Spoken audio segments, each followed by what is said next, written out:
Hello, and thanks for watching Focus, a show that focuses on community, unity, and service, featuring nonprofits and community heroes. I'm Chris Giard. September is National Recovery Month, a time to celebrate the millions of Americans who find the strength and courage every day to reclaim their lives from addiction. My guest today is Mike Pohl, the Executive Director for Pathfinders Association in Manchester, Connecticut. Welcome to the show, Mike. Hi, Chris. Thank you. So let's start off first by giving our audience a little background to what Pathfinders Association is. So Pathfinders itself goes back to 1944, first attempts at recovery, and started in the north end of Manchester above a saloon, and kind of like a little bit of a joke. There's a Catholic priest, a businessman, and a judge that got together and figured out that it would be a good idea if we weren't meeting above the saloon. Right. So there were three Italian-American clubs in the Spruce Street area, one of which was vacant. And they were able to put together the $2,500 to buy the building. It's a steal. And that became the home of Pathfinders. So are you only available to people in the Manchester area, or do you guys kind of reach out further? No, so that's the beauty of Pathfinders, and it's a focal point. So people from like South Windsor, East Hartford, the Route 6 and 44 corridor, they come down to Pathfinders. They attend meetings at 12-step recovery fellowships, all recovery meetings, and various events that we have. So how does the process start for somebody to kind of get services from your organization? So we are in various meeting schedules of 12-step fellowships, and we have our own website, pathfindersct.org, and we also do a lot of outreach. Recently, this year, due to a state grant, we were able to get a center coordinator and a recovery coach. Oh, wow. So the recovery coach and center coordinator have reached out to area treatment centers and other types of treatment that goes on, outpatient treatment, things like that, to let people know that there's a community available to support people who are starting the road to recovery, and for people who've been along the way, like myself, who've been around in recovery for 40 years now.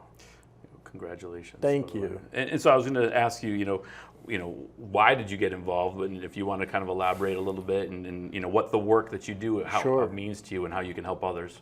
So at 21 years old, I didn't know if I could do it anymore, and because my sister had the courage to ask me if I had a problem. I wound up with a therapist who brought me to Pathfinders for the very first time. I walked into a meeting in 1984 full of young people my age who were beginning recovery, and we did all kinds of things together. And certainly, seeing Pathfinders continue to impact people's lives like it impacted mine. I've been around Pathfinders for the entire 40 years of my recovery. And it's just a place to go. It's a community of people like me who deal with, life on life's terms every day. It stops being about the struggle with alcohol and substances and starts being about living life and making an impact and helping others.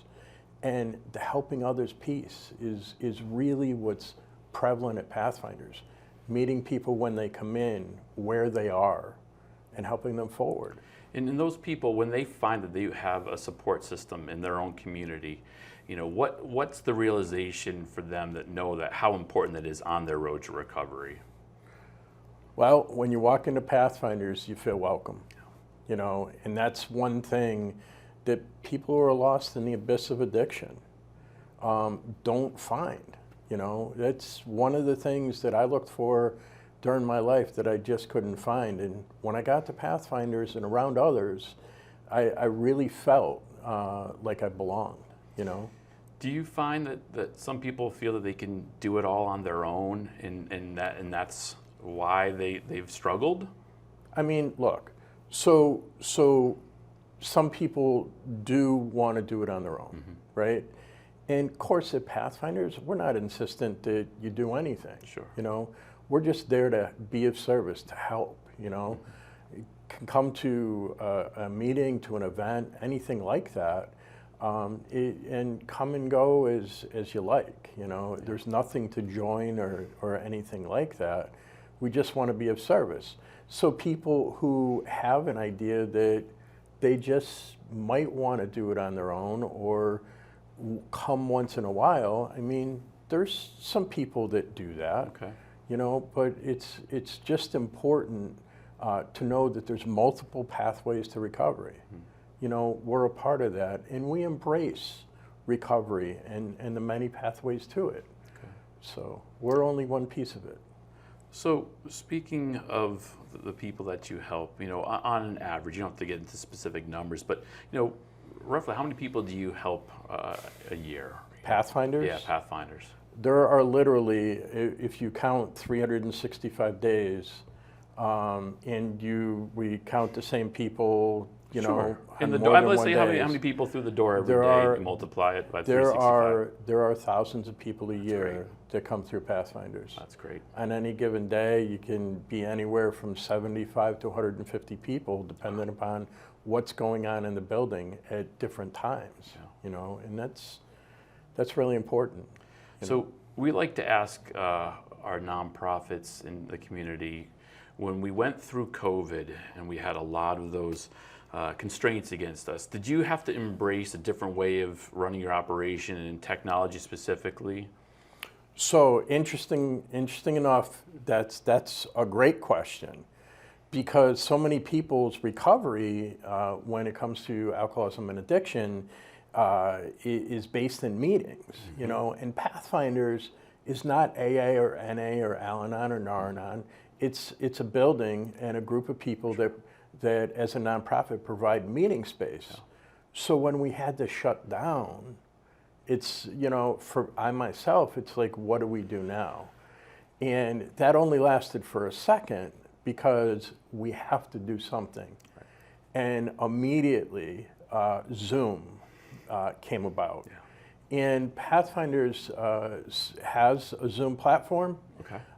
We have organizations, AA, NA, Al-Anon, such, that have access to those, to the Zoom that we have. And we have meetings with anywhere between 40 and 50 people on at 7 a.m. in the morning, and another 25, 30 people on every night, you know, and that's 7 days a week.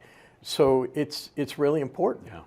So you really embraced the technology then, and you had a necessity.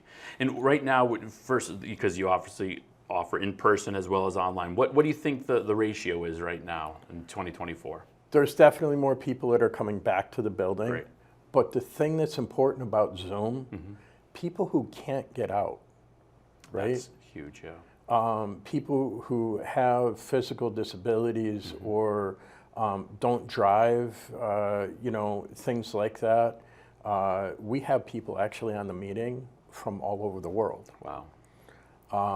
But people who can't access in-person services can find it on Zoom.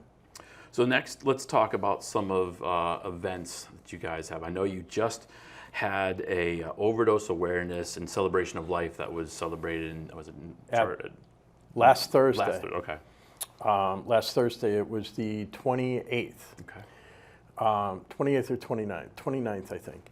So where we were, the Overdose Awareness Week, which is 7 days, which usually culminates on the 31st with International Overdose Awareness Day. We got together this year and with the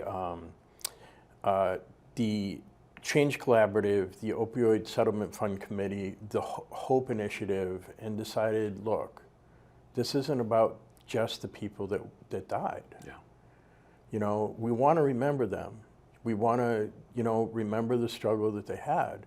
But we also want to remember people like me who have overdosed, survived, found recovery, and thrive. And we also want to remember the people that are in the struggle right now, who are overdosing, who aren't quite there with recovery yet, who we still have a lot of hope for. And that event celebrated all three of those groups of people. I know it's got to be tough, because I'm sure a lot of people that attended probably lost loved ones too. Yeah. But I wanted to say thank you on behalf of our community here for providing those services and being part of that great event. All right, we've got time for one quick question. If people are looking for access to recovery, what kind of supports do you guys offer? So Pathfinders has a recovery coach, and that recovery coach has the knowledge of available treatment, both inpatient and outpatient, and can help along the way with a variety of different things, including sober housing and clinical direction toward clinical support and things like that. Certainly they can access that support from the recovery coach during the day between 8 and 5, and right there at Pathfinders, 102 Norman Street, or give us a call. Perfect. All right, well, Mike Pohl is Executive Director for Pathfinders Association in Manchester, Connecticut. Thank you so much for being a guest on Focus today. Thank you.